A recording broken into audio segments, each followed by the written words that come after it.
Hari Om. Hari Om.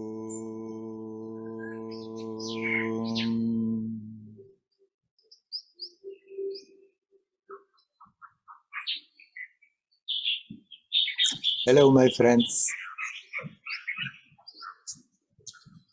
You are that. Tat Tvam Asi. It's one of the great sayings, the Mahavakya of the Vedas, of Vedanta.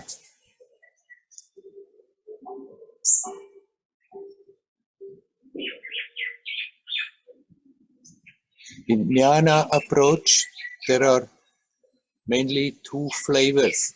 Either people are doing self-inquiry, who am I? I am. Or in another traditional approach, it's the Soham Bhava. That means I am that. That we learn to disidentify with the person we think we are,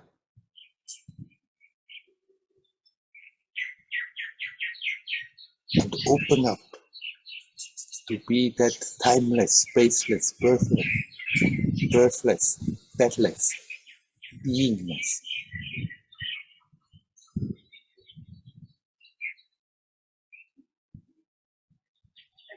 I'm starting like this because Maria wrote that she has just finished a book about thought power from Swami Shivananda. I haven't read that book, so I don't know what it is about, but I'm sure Swami Shivananda was a great Mahatma, and he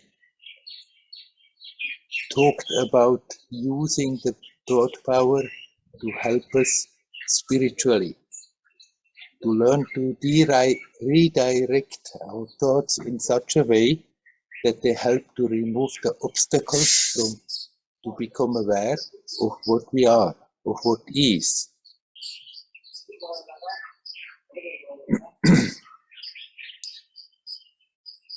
Thoughts have a tremendous power. Actually, our reality, how we are experiencing it, and that of which we think it's so real, it's the real world, appears to be so real because we think about it all the time, and because whole humanity thinks about it all the time. So it's crystallizing out as this manifestation.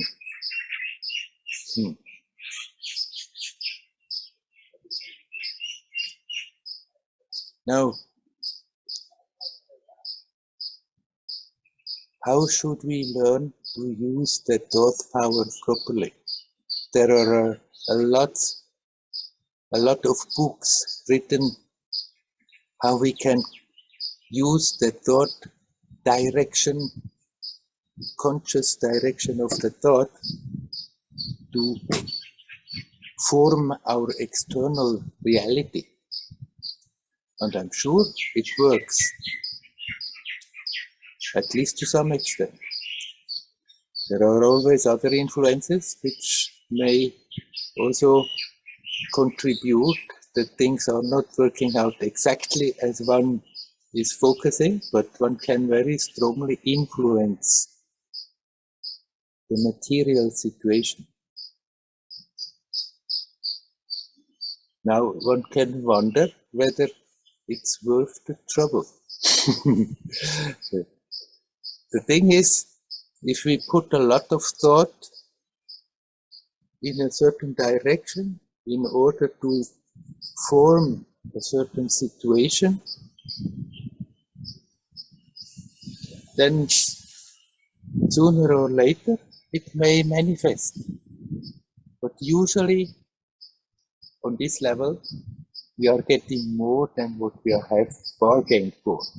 There is always a lot of other stuff attached to it, which we didn't really want, but that also comes along.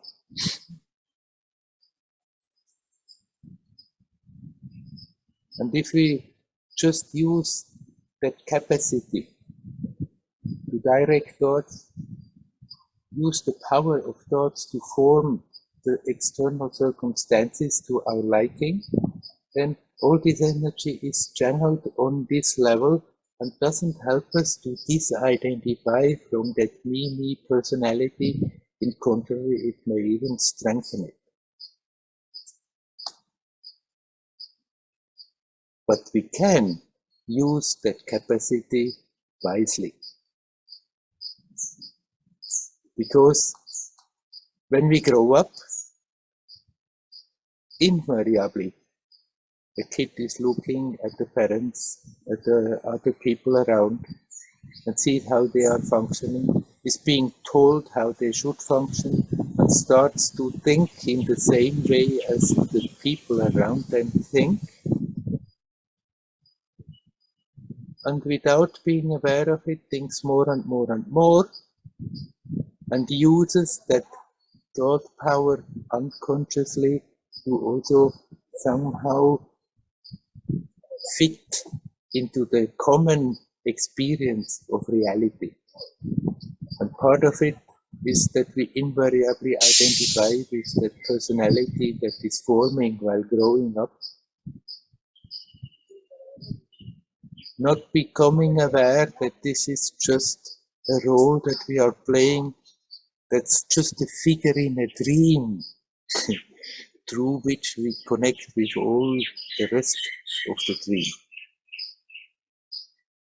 And by being identified, then I'm taking myself very serious, and then I'm taking my desires very serious, and that all that creative thought power is being easily channeled in trying to fulfill those desires.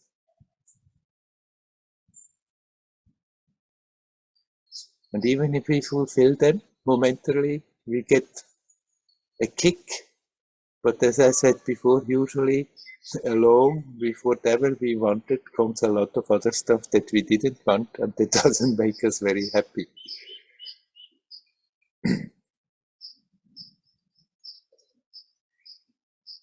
It's good to learn to observe what's going on in the mind. See how much we are thinking and thinking and thinking. How much we have the tendency to go round and round certain subjects on and on and on, and making them more and more and more real by thinking about them. Crystallizing out of consciousness a material reality. And we can learn not to do that anymore. Learn to slow the thoughts down and redirect consciously the thoughts. Instead of unconsciously keep on affirming, I am this person, this and that is my name, I have this history, I know exactly what I am, I have done this, I have done that, and all the thoughts that go around. When we see that we are doing that, that we come back to that awareness of being alive now.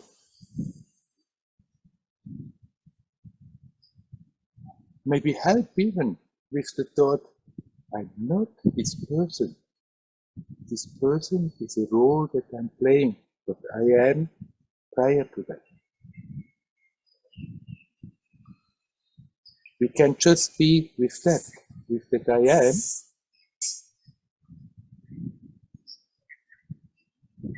and think deeper and deeper in the awareness of it.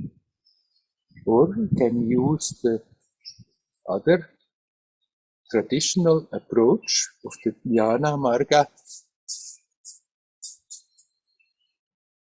I am not a person, I'm not limited. I'm eternal, I'm limitless, I'm timeless.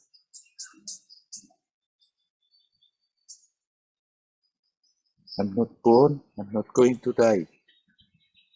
This kind of thoughts help us to neutralize all the other thoughts that we have been thinking all the time and all the limitations and the pain that came out of it. In that sense, that capacity to use thoughts creatively is very, very useful.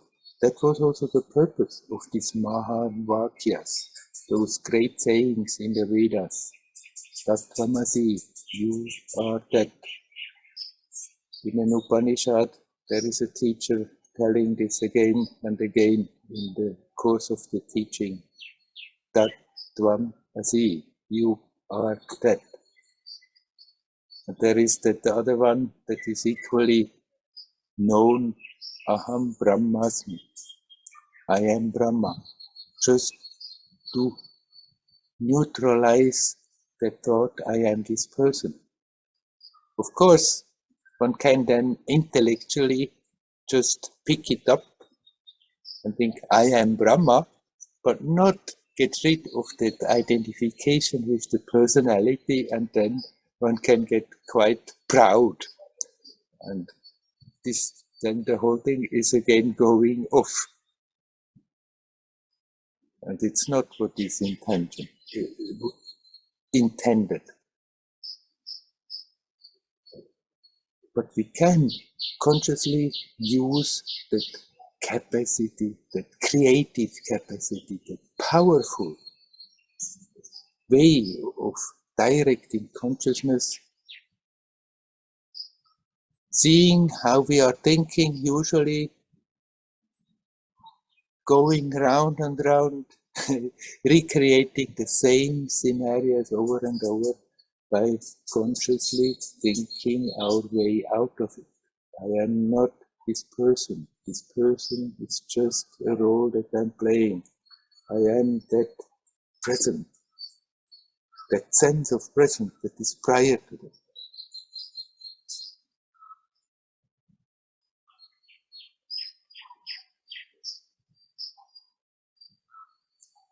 Then we really become the creator of our life.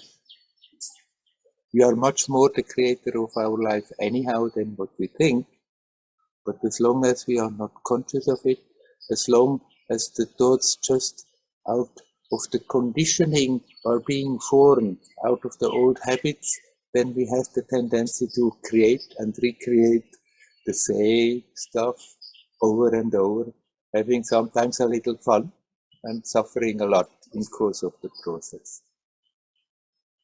It need not be like this. We don't have to create suffering again and again.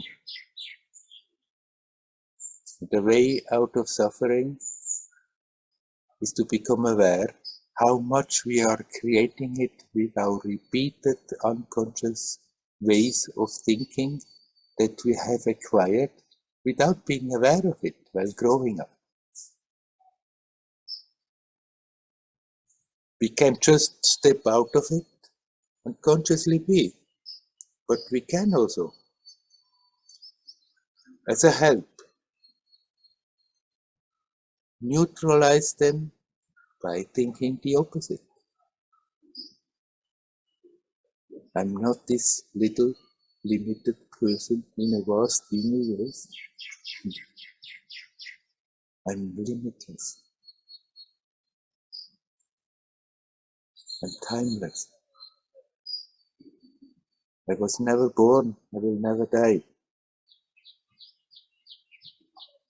These kind of thoughts help us to neutralize all these limiting thoughts that we have been thinking all the time.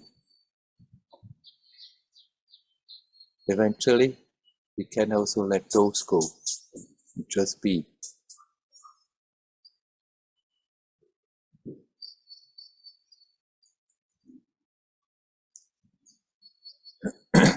We have that capacity as humans to form consciousness into thoughts.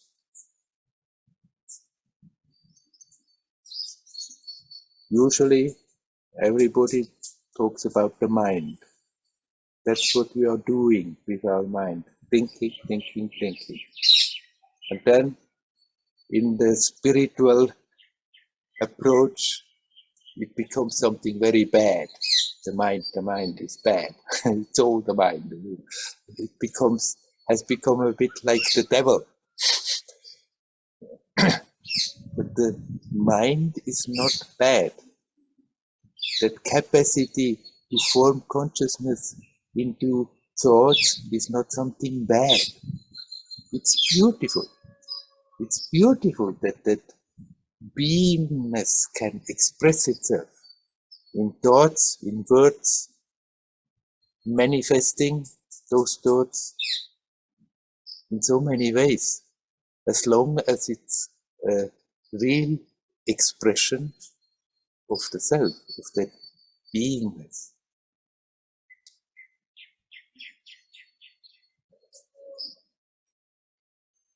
In order to make our thoughts powerful and clear, it's not necessary to think a lot. In contrary,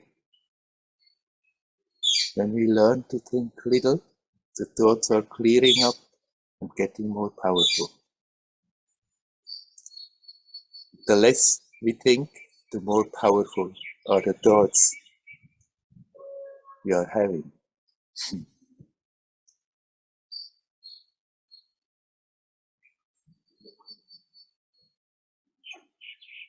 Ramana Maharshi, he was known as the silent sage. In the later part of his life, often he was talking to people, but still, a lot of the time he was just silently sitting there. People were sitting with him,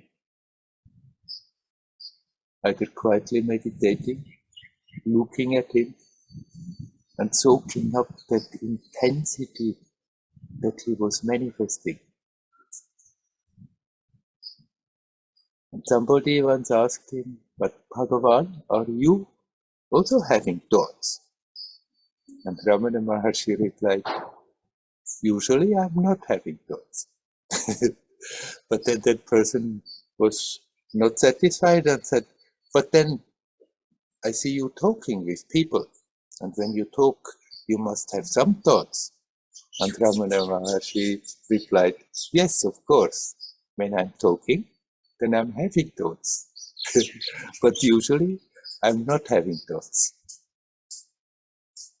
And the person came back one more time and said, "And then I see you reading, and when you read, you must also have thoughts."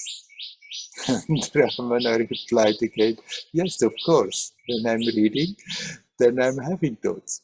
But usually, I'm not having thoughts." The thoughts of a being that is immersed in silence like this are then very powerful.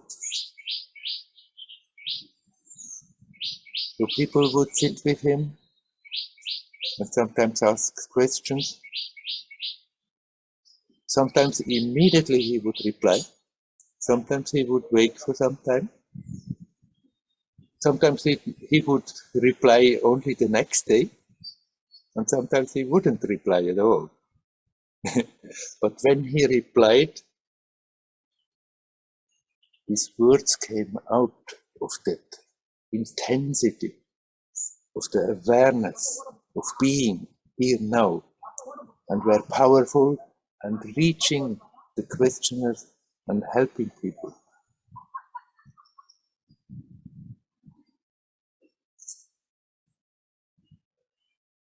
Not because he was thinking about things and being very logical and very understanding. Of course, then these kind of thoughts, they are not contradictory to logic, but they come from much deeper than that. They come out of that awareness of being, and spontaneously he would tell to people what he felt is best for them. And as they came out of the silence, they were very powerful.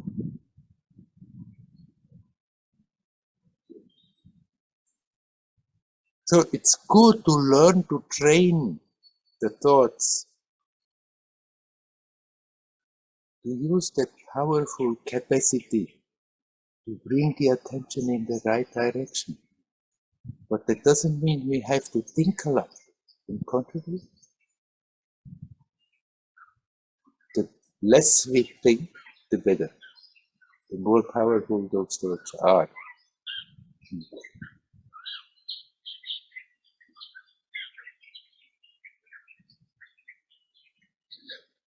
I wrote to Maria, well, I never really read any books about thought control, because very quickly it was clear it's not so much a training that we have to do to learn to think properly in the right direction. The training is more to become aware how much we are thinking and learn to detach from that and let this flow of thoughts slow down. And then out of that, more and more spontaneously, those thoughts that are coming are creative, are beautiful, are powerful.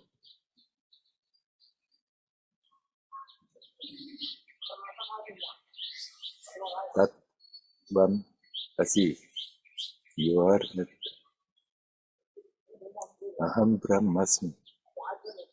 I am that Brahma. Not me, the person, me different from you, but what I am.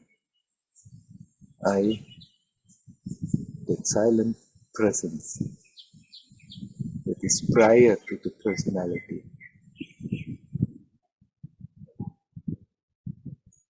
That is the essence. That is what we are.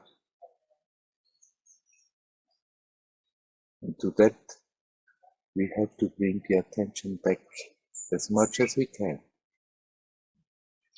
and learn to be silently immersed in it. And then when thoughts want to come, let them come. We can playfully deal with them, and we can more and more learn to direct them in such a way that they are creative, beautiful, helpful for those who are in contact with us.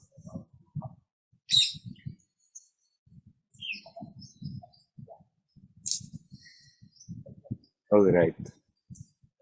I let go of the subject now. Ooh, I have been talking longer than I intended.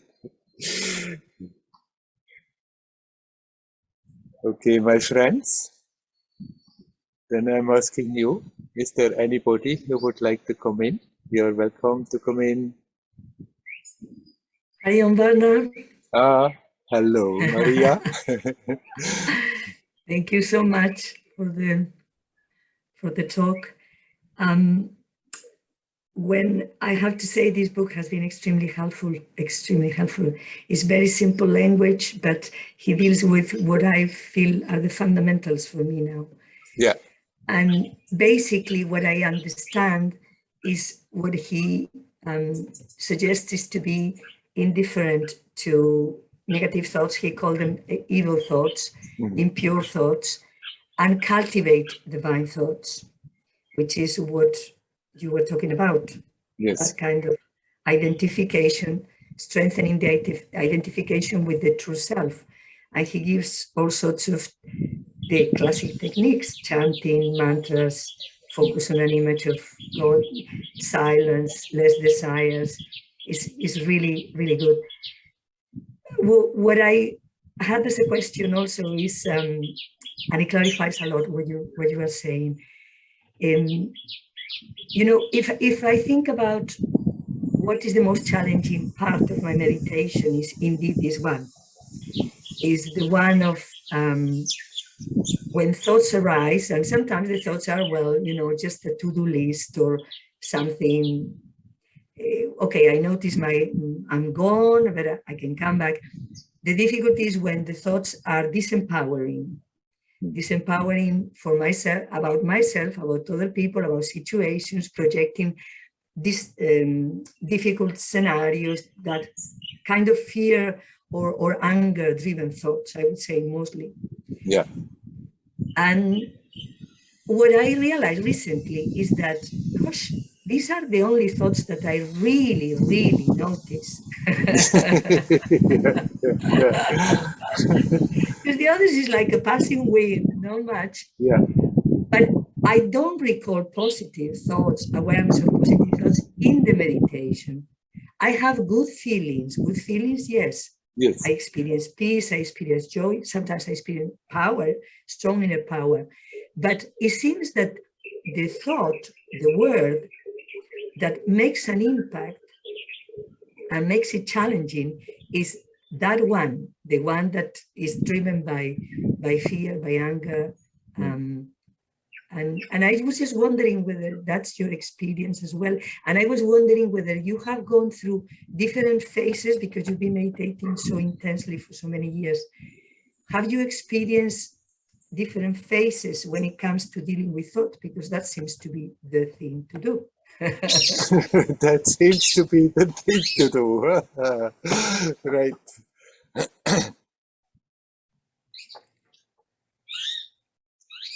You can say there were phases, but for a long time it was always a bit the same thing. I tried to be quiet, and most of the time couldn't be quiet. And I've learned, it's good that you mention, right, the negative, the so-called negative thoughts. One can learn to deal with them in such a way that they not more creating problems all the time, and that they stop draining the energy away all the time.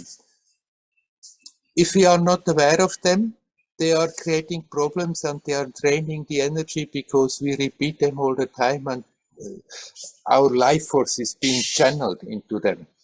But then when we become aware of them and we don't want them, the tendency is that we fight them. And there starts a struggle. The thought comes, no, no, no, the thought comes, no, no, control. Thought comes back. And no, I don't want to feel like, I don't want to think like this. And then in that struggle also, we are spending lots of energy, and actually we are strengthening also the negative thoughts by fighting them. We're feeding energy into them.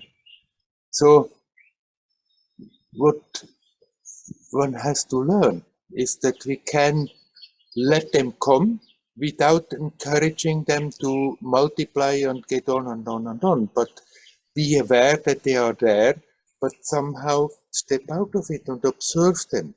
Observe them like often I have been talking about. When negative thoughts comes and feelings come, then don't fight them, let them come and see what they are doing to your experience right now. See how they are manifesting physically, because every thought is like riding on a wave of energy. And that energy has also a physical manifestation.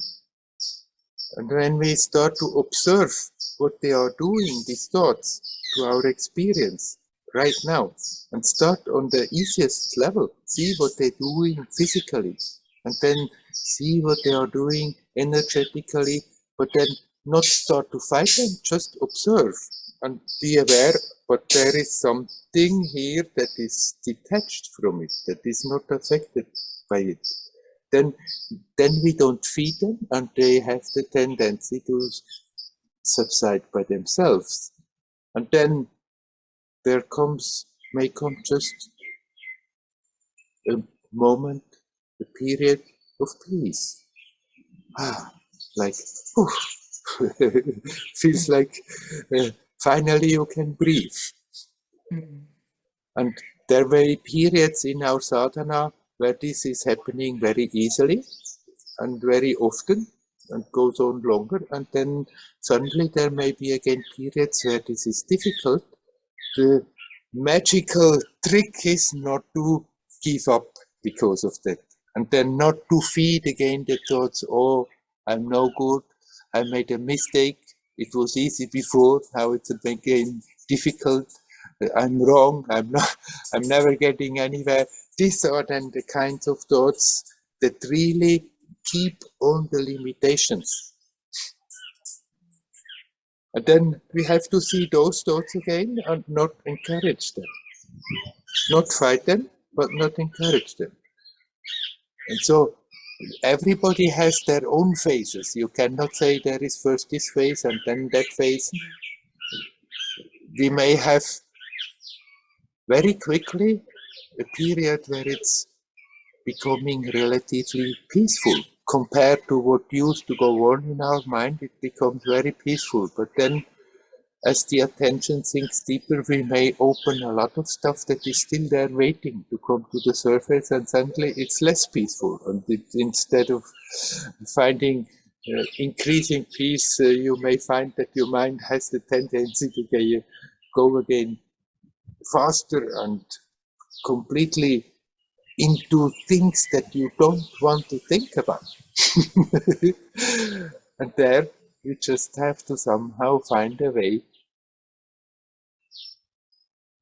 to not go along with it. If I can give a general, each story is unique, but if I can give a general advice, a rule of thumb, then accept that it is happening. I've been very much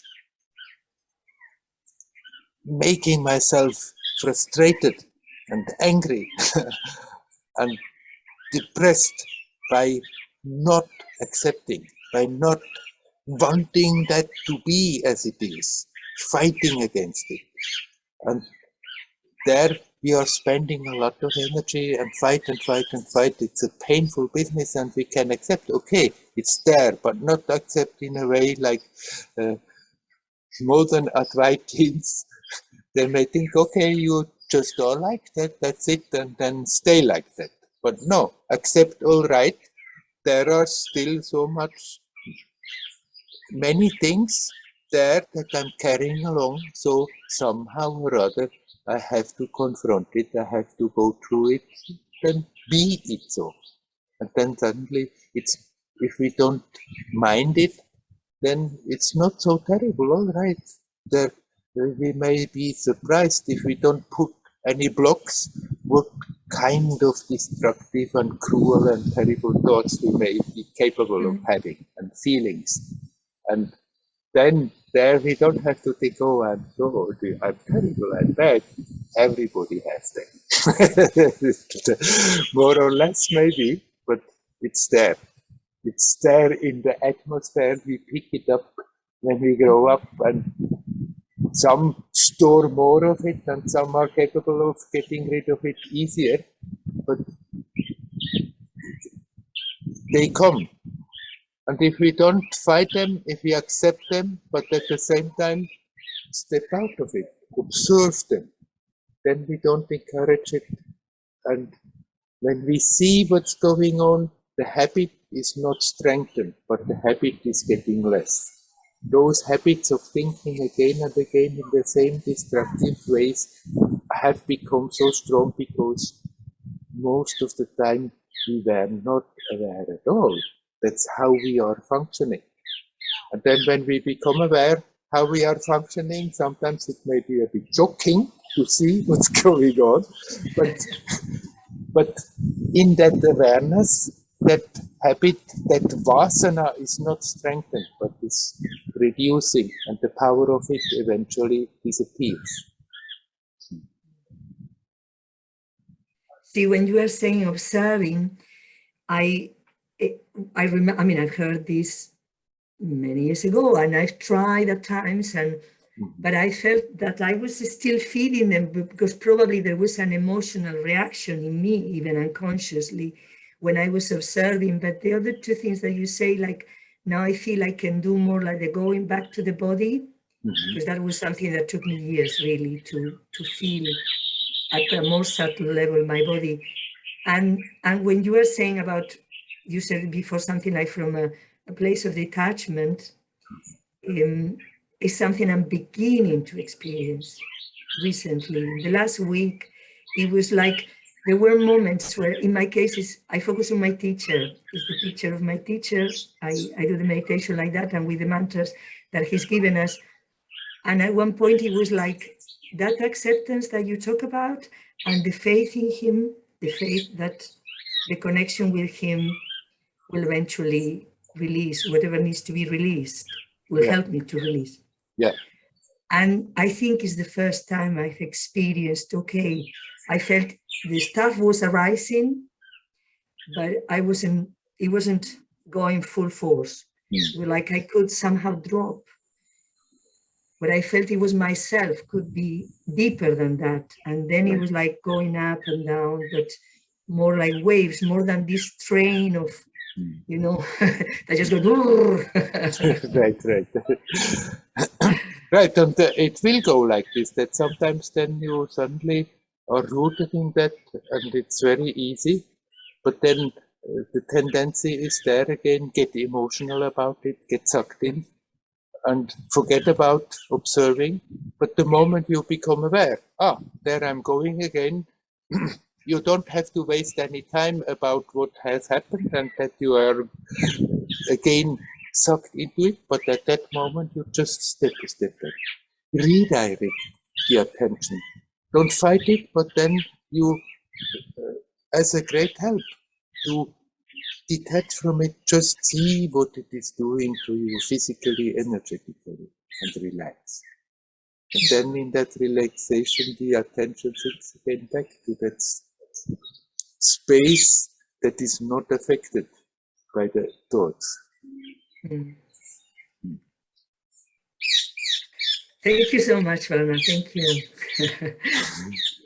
You're welcome. Hari Om. Hari Om. Thank you.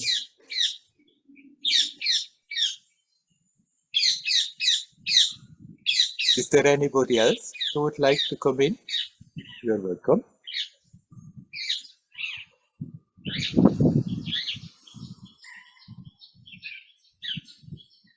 You have to turn a bit, my computer, because the wind changes direction.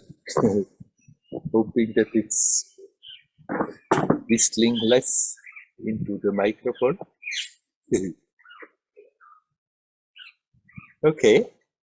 Is there anybody who would like to talk? You're welcome.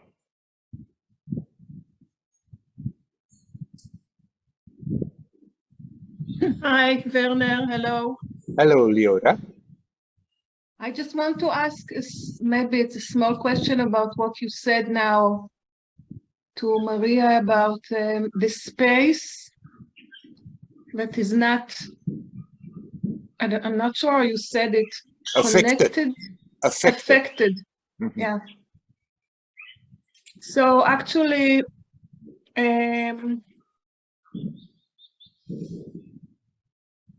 this space is like the bigger space, right. Which, so it's actually connected, or is it actually connected to being connected somehow?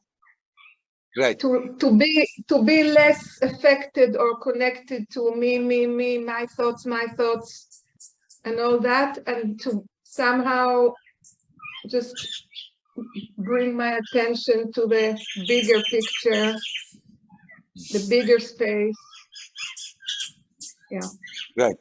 Of course, words are words and misleading. They are simply pointing. And I used now just before that word space. You come back to that space. We can call it space, or we can call it that sense of presence. It is the same, right?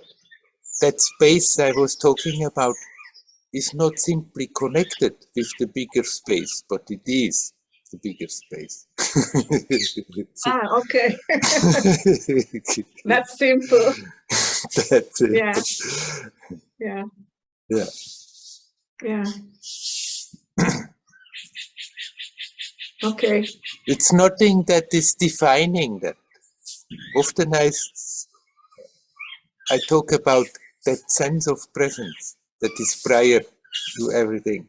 And that's the same that when I say the sense of presence is, I meant the same thing, like that space that is not affected, that silent beingness of which we are in a way aware all the time. Simply we are cluttering that pure awareness of it with all kinds of things, and then it becomes a bit twisted, but still the awareness is there. And if we stop diluting it all the time, it's simply there. It's not something that we really have to find because it's never absent. It's just a question of turning the attention back to that, or letting the attention run loose in the thoughts and the emotions and whatever they want to go to. So it's not that I am present. It's just like letting go, basically. It's not I am trying to be present. It's like, yeah, like sitting back and just like let go somehow again. The two are not. Sorry. No, I'm just saying that part of this understands what you say, and now my brain is like turning to try to make sense in the intellectual on the intellectual level. Brain is processing it. Huh? yeah. So maybe because part of me definitely understands what you're saying. Yeah. You know, the two are not two different things that you mentioned, that letting go and I am present. These are the two aspects of the same movement. I am present when I'm focusing on that simple I am, that I amness, and become aware of that presence. Then in order to be with that pure I amness, somehow the other stuff has to go. That letting go is included, but we can focus a bit more on letting go or focus a bit more on I am. But the two are totally connected, because you cannot simply be with that pure I amness without letting go of all the other stuff. Yeah, it's because in my maybe it's a sort of I would say wrong understanding, or I don't know, that using the expression I am already puts me away from the space. Okay, if that doesn't work for you, then don't use that. It need not do what you say, but if it does so, then it's not your approach. Because of course you're right, the tendency when I say I am is immediately, but yes, I am this and that and this person. Yes, it's me, it's I am, it's all the story. Yeah. Right. But maybe I should try. Yeah. There is that pure I am, which is prior to the me. But you don't have to do it like this. If that works, fine. But if you feel somehow, it rather pulls you away from that simple beingness, then never mind about that I am. Okay. Maybe I will try this week. I will try. Yeah. Okay. Good luck. Thank you. Thank you. You're welcome. Hario. Yeah.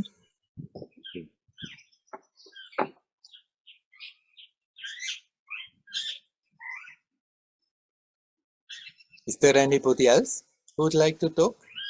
You're welcome.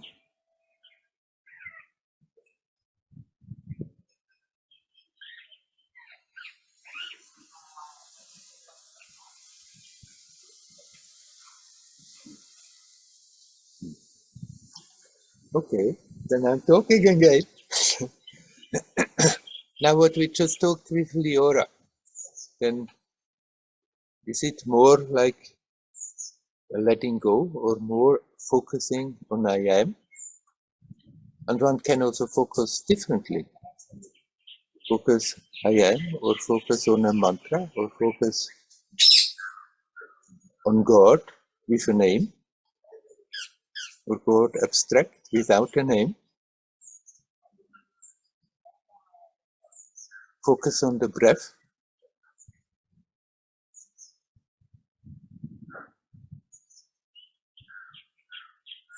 It doesn't really matter. People who are teaching a certain way have the tendency to say, that's how it is, that's how it should be, that's how it goes. This is the way to get somewhere. But people are different, and what is attractive for one is not necessarily attractive for another. Nisargadatta was told by his guru, you're timeless, spaceless, birthless. You are not the person you think you are prior to that. And then after that he asked him, focus on that simple I am. So Nisargadatta sometimes was thinking of his guru and what he said, but then he just was focusing on that I am. I am. No matter what he was doing. Whenever he was not working, he was sitting in his room silently and stayed with that I am. And when he was working, doing his PD business, doing his family business, being as good as he could with that I am, focusing. This is one approach, and he was very good at it, and he often was encouraging people to do that.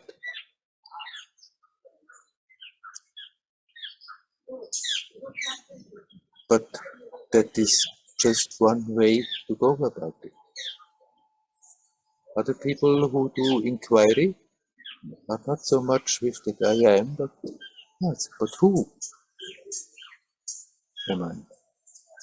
Not trying to figure out a person, the real guy there, that eventually I'll find if I'm asking enough. But just in that way, with that question, withdrawing the attention from whatever is happening, that has the tendency to pull the attention away from that pure beingness by asking the question, but who am I? Or who is hearing? Who is thinking? Who is feeling like this? Who or what? By asking the question, detaching from those mental attachments, and come back to that simple being. Focusing on the I am, or asking who am I? And we can do that simply by focusing on the breath. Instead of being with our feelings and thinking thoughts, just redirect the attention to that simple fact of breathing in, breathing out, breathing in, breathing out. That which functions, that which comes natural to somebody, that's the best way to approach. It may also vary from one time to another a bit, but it's good that we are staying with our basic approach that is the most natural. So focusing on that present and letting go are two aspects of the same movement, and the attention can be more on seeing the tensions and learning to consciously relax, and in relaxing letting them go, or just focusing on that which is prior to the tensions, and in doing so the tensions also go. The focusing and the letting go, they go hand in hand. They should go hand in hand. Otherwise, something is missing. And how we are focusing, it doesn't matter at all. Somebody may like a mantra and just stay with that mantra. And when the mantra becomes mechanical and repeats itself, then learn to focus. Be in the present and consciously be with the mantra instead of letting it just go on ramba, ramba, ramba and the attention goes off flying again. But in all that, it's always important that we learn to relax. And then in that relaxing, we are letting go. So we can come to that in a very abstract way. Just let go, relax, let go. Or we can focus on something.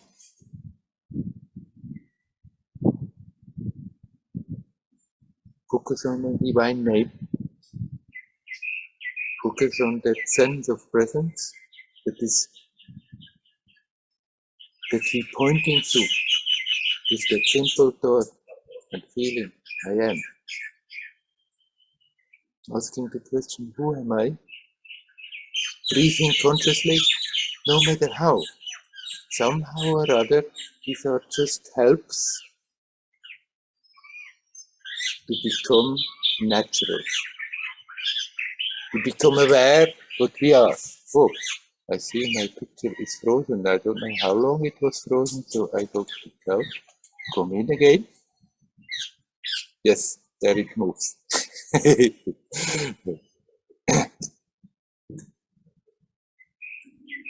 These are helps to bring the attention back to that which is, to become natural, because it's there naturally. It's never absent. What we are looking for is not something to be newly found somewhere in the future, somewhere far away.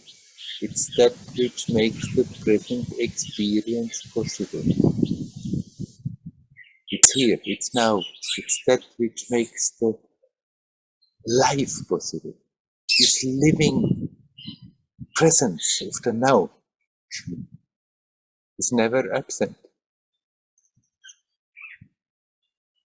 It's naturally here, and all our ways of peeling off the coverings are helps to just become natural, come back to that naturalness of existence.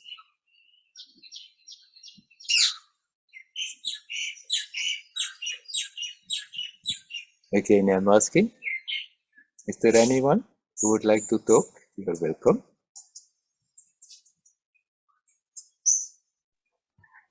Hello, Werner. Hello, Nelly.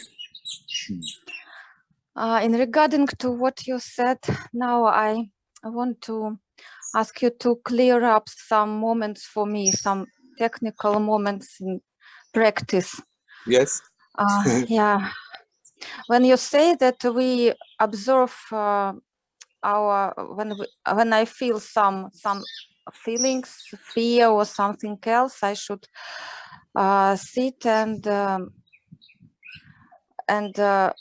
experience what is going on in myself, physically, energetically, emotionally, intellectually, yeah.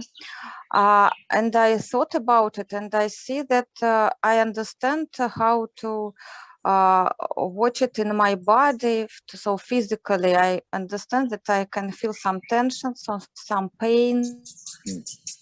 Yeah, but what do you mean by energetically, emotionally? Emotions, as I can see, maybe I can see my feelings, that fear or something else. Or yes, I wanted to ask you to clear up a little. Right, it's good that you're asking. When I'm saying this about physically, energetically, emotionally, intellectually, I don't mean that you should now try to go through these steps necessarily. That, okay, now I have relaxed physically. Now the next step is relaxing energetically, and then the next step is relaxing emotionally. But if you really observe on the physical level and really relax, then actually all the levels start to relax by themselves. And some people like better to stay with the physical and just feel that physical presence and feel that more and more and more relaxed. Actually, if you really do that, then it stops feeling like a physical presence and it becomes automatically much more an energetic experience without you having to think that you are now focusing energetically. If the body is relaxed, then suddenly it doesn't feel like a physical body, but more like a ball of energy. So it's not something that you have to try to do. Relax physically and then go to the energetic level and then the mental. But wherever you are aware of the tension, and the easiest is the physical, there you focus and relax. But if then suddenly comes a very strong emotion and you can focus on that and relax on that level. But whatever level you are relaxing, really relaxing, the other levels also relax. Ah, okay, I see, Werner. Yeah, I understand. And what about intellectual level? Is it our thoughts? You mean? Yes, I mean our thoughts. That then we may start to pull up a thought, and then the to and the pro. Shall I not? Creating these intellectual tensions, contradictions. And when I see that I'm doing that, then I just can let it go. Not do that anymore. Redirect the attention to simply being. Mm-hmm. To the breath, for example, yeah? To the breath, for example. Okay. Yes. Okay, yeah, now it's clear. Thank you. Very good. Thank you very much, Werner. You're Hari Om. welcome. Wish you well. Hari Om. Hari Om.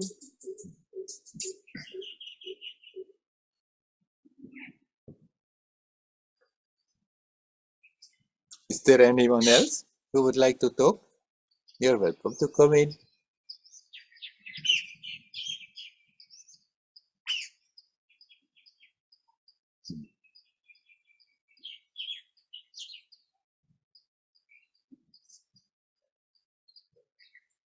We have learned that everything that we are doing, everything that we are learning has a structure, has steps. And so naturally we always think in that way. And often when I say these kind of things, it sounds like these are different steps, but actually they are not. We may uh, we may make steps out of it, but it's not really necessary. What is necessary is very simple, that in one way or another, we consciously connect with that beingness. That which is prior to all the troubles that we can create in the mind, in our life, in the body, energetically.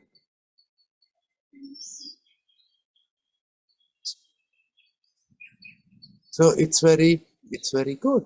Then just watch the body. When there are tensions, see what they are doing in the body, see where they are in the body, and consciously start to relax. And don't try too much go into the place where it's very tense, but relax that part of the body that is easier to relax. And then the tense part also starts to relax. And if I'm really sincerely relaxing physically, automatically the other levels also are relaxing. energetically, emotionally, intellectually. But sometimes it may really spring up. Energetically, something we feel very strong, something is restless or something very tense. There we can focus on that and relax. So we can also on that level directly relax, or emotionally, or when the thoughts are, they are usually connected with emotions. But if they go round and round about something and create more and more attention, we can see on that intellectual level the tension, redirect the attention to the question, who am I? Or to the breath, or to the mantra, and relax. And then that intellectual relaxing is also relaxing emotionally and energetically and physically.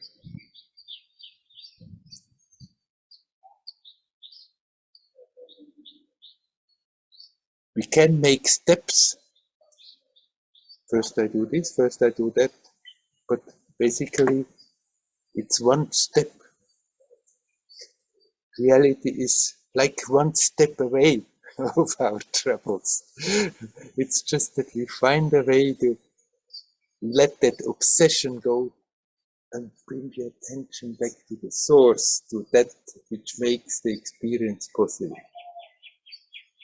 Anyway, that's the whole thing. That's all we can do, that's all we have to do. It's not the end, but it's the end of the struggle. Once you are in that natural state, then the experience of that starts to blossom and unfold in its own unique beautiness. Beauty. In its own unique beauty.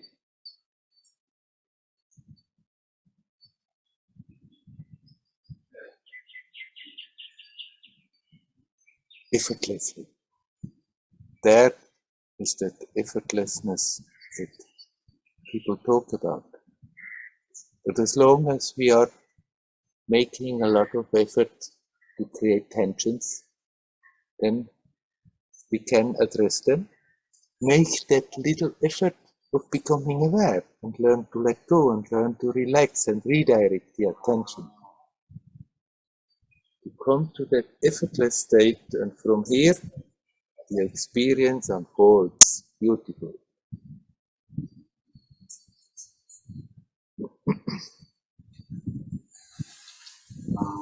Still nobody who wants to come in to talk?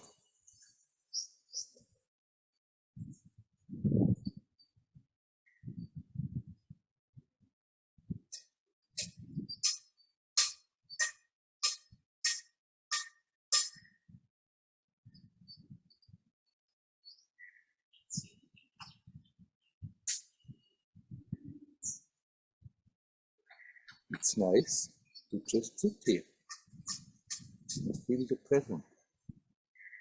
Ah, I see some video is opening. Is this on purpose? Hi, Werner. You see me now? Yes. Ah, Guy. Hello, Yeah. Guy. Hello. Now I'm sorry that I disturbed the silence. No, you don't have to be sorry. Silence is still there. Yeah. I thought just to take advantage of the opportunity, a question I wanted to ask you since a long time about food. Mhm. Because in the last, I don't know, couple of years, I feel like, I mean, maybe it's a silly question, but I feel like I don't really need to eat. I'm eating out of habit, and it almost feels like I'm being nourished by something else. Yeah. And so I'm eating a little bit less than before, but still I'm eating, I think, more than I really feel I should or my body wants to. Because I don't trust this feeling completely. Yeah. You know what I mean? Yes. There are people, at least that's what we hear, who live without food whatsoever, and they are healthy and strong. Now, I think as long as you are appearing in a human form with a human body on this level, there's nothing wrong in eating. But if you feel that your body doesn't want to eat so much, then you can also do what your body feels and eat less. And maybe less and less and less, and God knows, maybe one day you stop eating and you are still there. But it's not important. It's not that we have to come to a point where we eating less and less and where we stop eating. If that somehow evolves by itself, fine. But you don't have to force yourself. You can a bit experiment and follow that feeling and eat less. But when you start to feel that you're rather getting weak, then you're well advised to eat a little more again. You cannot say this should be the general direction that people stop eating. Maybe eventually the whole world will be evolved to such a state that eating is not more necessary. There are worlds where it's certainly not necessary, but the energy is just coming with the prana, with the energy from the cosmos. But as the world is, as it exists, there's absolutely nothing wrong in eating, feeding your body, except if you really sincerely do feel like the body wants to eat less. But then find out, observe, is it really the body or is it the mind that is thinking I should eat less? And if you start to feel physically more and more tired, energyless, then you can accept, okay, maybe it was rather that I was thinking like this, and you give the body what it needs to needs to have. Sure. Yeah. I mean, this was some time ago. Now I'm doing more physical work and building something, and then I'm more hungry. So Yeah. I'm, of course, eating more. Right. But before it really was, I was also meditating and practicing more, and it really felt like I don't need physical food. Yes. Almost. There are stories in the scriptures that rishis have been sitting for God knows how long time without moving, without eating. But then I think when they started moving again, they also started eating again a little. Be observative and honest with yourself and give the body what it needs.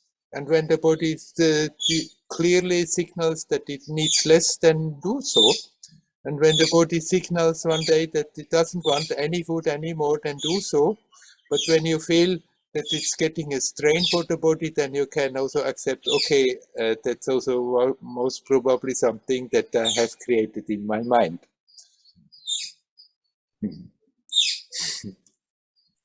Okay. I think my mind is more saying about, more having the doubts about not having enough. Yeah. I didn't come to the stage where I'm not eating or something like that. Yeah. So look what the body wants and then give what it needs. Right. Okay. Fine. Shall we leave it at that? Yeah. Yeah, good. Hari Om. Hari Om.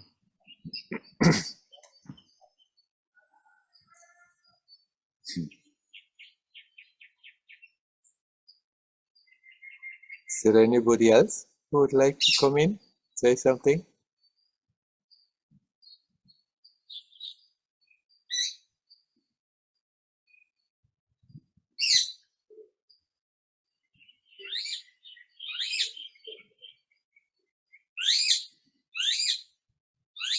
Well, let's stay with food for a moment longer. It's often a big topic in spiritual circles. Some spiritual directions, they say you have to be very strict. What you eat only this, and don't eat that. You can never get anywhere spiritually if you eat this and that and that. You say what you should eat, how much you should eat. This may be general guidelines in a certain directions, but I don't think we have to take this so important. I would say, as a rule of thumb, what I said to Guy, just observe the body. Look how the body is functioning, what the body wants. And then when you feel that you have eaten stuff and the body is not happy about it, feels heavy and then the energy feels heavy and the mind is like more befuddled, then you are well advised to rather eat very little of that food or avoid it completely. And for some people, certain types of food may be very helpful, that they need that kind of food to have their energy, and that other people, they don't need that. That actually they can't stand it and it disturbs them. So just have a good look at your body. Body tells very well what is good for it. And then sometimes we may make a fast. Many people fast on the spiritual way. It can be very helpful. If one feels like fasting, then one can once in a while do a fast. Sometimes maybe one day, sometimes a bit longer. But it's not an absolute necessity. And some people are greatly benefited by it, by repeated fasts, and others, they may not be helped at all, just get weaker and they better should have eaten. So learn to listen to your body. Then you may get a pointer somewhere from something where you read, and then you can feel for yourself. Is there something resonating in me? And if you feel yes, then you check it out and experiment. And if it feels good, fine. But if there is no resonance, you feel, no, somehow my whole system is rather resisting to what I'm reading there, to those ideas, then you can also accept, okay, this teaching is not for me.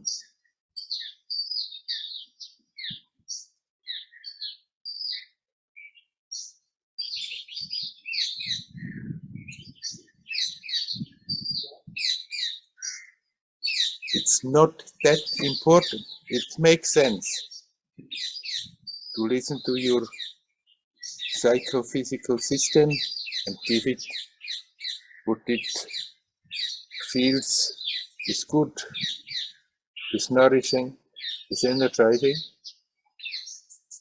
Sometimes it may not be available in that form, then never mind so much.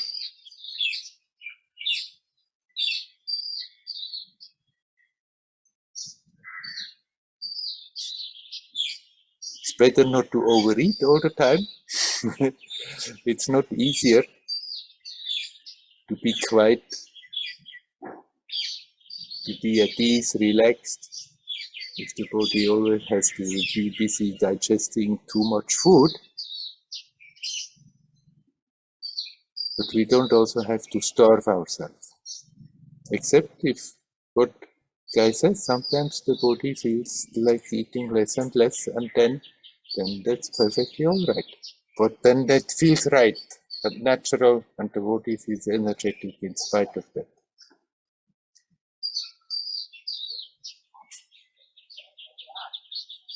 But then when you read about it, it's absolutely necessary that you eat like this or like that, then you don't need to take it so serious. Pick out what is healthy for you, what feels right for you, and ignore the rest.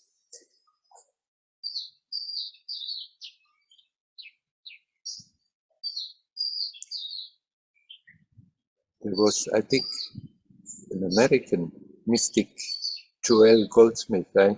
Once 30 years ago, I read a bit from him, and he was the opposite. He said, just make your mind quiet, make your mind strong, and then eat whatever you like. And he was not restricting himself in any way with what he was eating, nor with the quantities he was eating. But that was right for him. That's also not the general rule. If we are honest, have an honest, good look at our own situation, then we always find a way in such matters.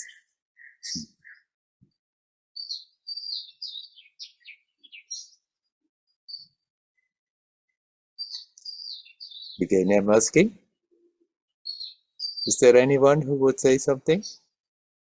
Would like to say something?